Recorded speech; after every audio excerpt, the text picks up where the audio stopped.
What's up, guys? We're about to go through every single selection President Trump has made for this next administration up to this very date. As we speak, it is 9:30 a.m., November 14th. We're going to go through every single one of these selections and grade them from an A to F scale based on quality. The very first pick that was announced was Chief of Staff, and that will be Susan Wiles. Susan Wiles was a senior advisor and de facto campaign manager for Trump's 2024 campaign, and she found a background in Florida politics by having helped Ron DeSantis win his first gubernatorial race and later played a crucial role in Trump's victory against DeSantis in the previous primary. She's noted for her organizational skills and ability to manage Trump's campaign with discipline. I don't know that much about Susan Wiles, but the fact that she worked on Trump's campaign, which was a very successful campaign, is definitely a good talking point for her. But she is relatively new to the Trump campaign and politics, so it's going to be interesting to see how this plays out. Then we have Secretary of State, which will be Marco Rubio. Rubio is known for his stance against China and Iran and serves on the Senate Foreign Relations Committee.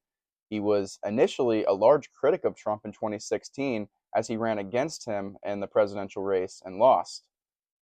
This is probably one of the worst picks in my opinion. Marco Rubio is known to be a neocon, Israel firster, and has always put foreign countries over the American people. If you saw the video in 2018 of Alex Jones confronting him, he was very disingenuous, and you can tell that this is not a true Republican. And I think this will go down as one of the worst selections. We'll have to see if Rubio even maintains that position throughout the entire 4 years, which I think is unlikely. I think he's going to be replaced at some point. I give this pick a D minus. That's as bad as you can get.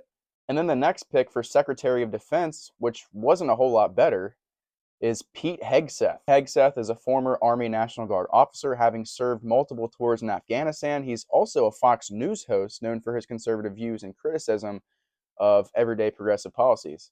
So this is a Fox News host that is taking the position of Secretary of Defense. So what we know about Hegseth is obviously a former veteran, very good ties to Israel, which Fox News and Rupert Murdoch are pretty much in bed with Netanyahu and that whole regime.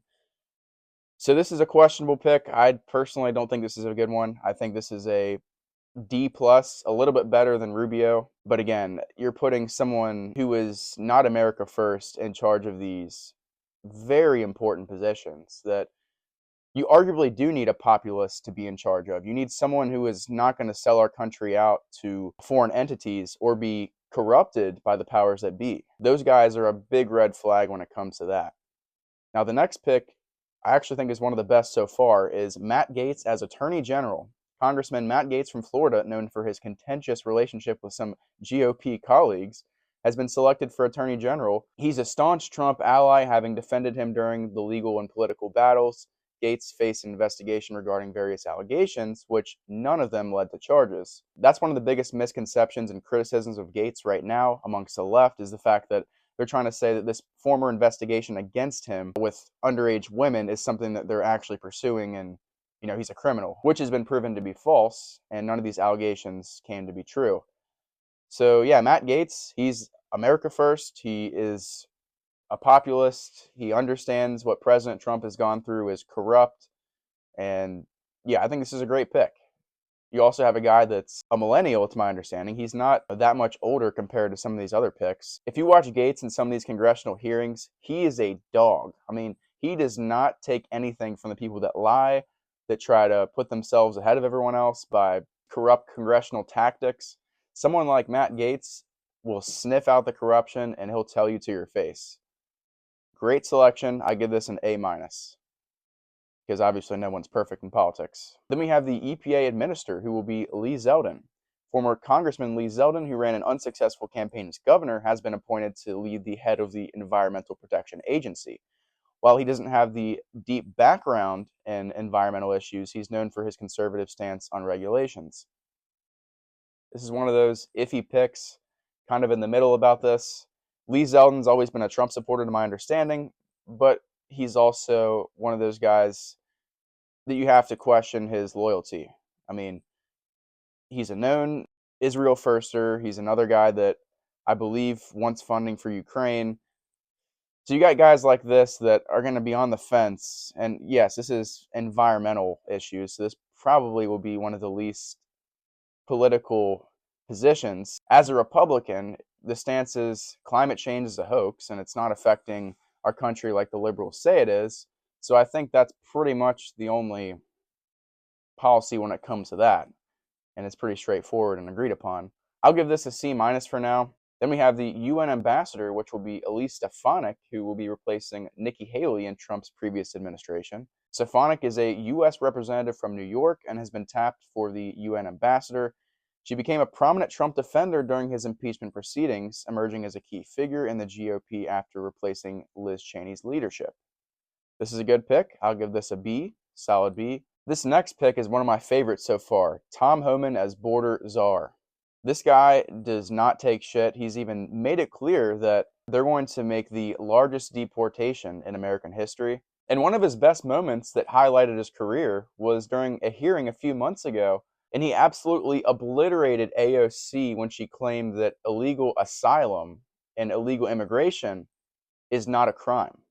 This guy was a former police officer. He knows what's up. He knows our country's in trouble when it comes to immigration and it comes to getting these illegal criminals out of America. This is the man for the job, 100%. I give this an A. I think this is a good pick. Then we have Deputy Chief of Staff, which I pretty much expected, Stephen Miller. Stephen Miller returns to the White House in an expanded role. He was the senior advisor in Trump's first term, known for his hardline immigration policies, including family separations. Stephen Miller, he's obviously with America First Legal. He's a good force to have in the administration. He's obviously legally sound. He's a smart guy, and he's had the experience and proven that he's loyal to Trump. So that's a good selection. I think pretty much was expected that he would have some sort of role. So give him a B. And we have National Security Advisor Mike Waltz. This is another poor pick, to my opinion. I think this goes back to the 2016 swamp type of picks like John Bolton and Mike Pompeo. You have Mike Waltz, who is literally a former advisor for Dick Cheney and Donald Rumsfeld. So, I mean, that pretty much tells you all you need to know. So Waltz is a Florida congressman, retired Army vet, and was appointed as the National Security Advisor, obviously. He's been critical of China and has praised Trump's foreign policy. Working with Dick Cheney and Donald Rumsfeld is an immediate red flag, and I think that should pretty much disqualify him for being on an America First administration. I don't know if Trump was aware of that, or maybe his campaign didn't tell him that, and maybe they had no idea. But I think that was a mistake, and that is a D minus. That's a terrible pick. Then we have Ambassador to Israel, which will be Mike Huckabee, former Arkansas governor who has a history of supporting Israel, will serve as the U.S. Ambassador to Israel. He has been a vocal critic of U.S. policies towards Israel under the Biden administration. I actually like Mike Huckabee. I think he was a great governor in Arkansas and did pretty well during his 2016 campaign. I'm not surprised with this pick. I would rather see someone like Mike Huckabee than someone like Jared Kushner or someone who is going to be more questionable when it comes to loyalty and corruption. So I think this is a good pick. I'll give this a C plus. Although I think the best overall pick would be, someone who's America first and someone who is going to put our country first without a doubt. Lastly, we have the newly created Department of Government Efficiency that will be ran by Elon Musk and Vivek Ramaswamy. I'm a big fan of this pick, and I'm a big fan of this newly created department. Elon Musk even said, the people voted for mass government reform. Even Vivek has talked about cutting up to 70% of unelected bureaucrats and holding the corrupt entities accountable in our country who have knowingly weaponized their power against the American people who are paying for their very salary. Elon and Vivek are the perfect guys to run this because they're both self-made billionaires, both successful, both free-spoken, both want to protect our American values. These are the guys for the job. And yes, the left have criticized this like crazy. They want to say, oh, this is a joke. The fact that Trump does this doesn't mean he's a real president. This is not real. How are you going to complain about wanting to reform our corrupt government? What is there to complain about? You're going to be creating a department that's going to be taking away departments and holding people accountable, holding higher standards for the greatest country in the world. How can you be against that? This will be one of the best departments and one of the best additions to this Trump administration. I think we're really going to be able to speak truth to power, and people are going to be able to listen. The old establishment ways are not going to be relevant anymore. And what this populist movement and what President Trump and all these patriots are collectively doing will change the direction in which our country is moving.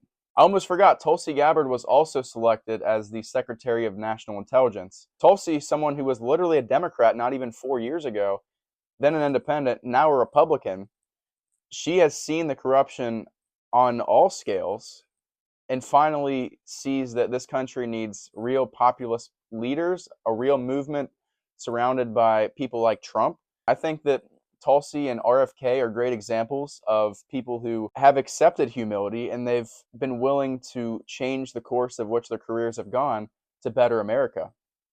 That's very difficult to do. That takes a lot of pride. That takes a lot of willingness to put the truth over your own self-interest. And that's something I personally respect. And also why Bobby Kennedy Jr. needs to have a pick in this administration. I think it's very likely, but we have yet to see that pick announced. If you want to stay updated with the remainder of Trump's picks and 24/7 news, make sure to hit subscribe down below.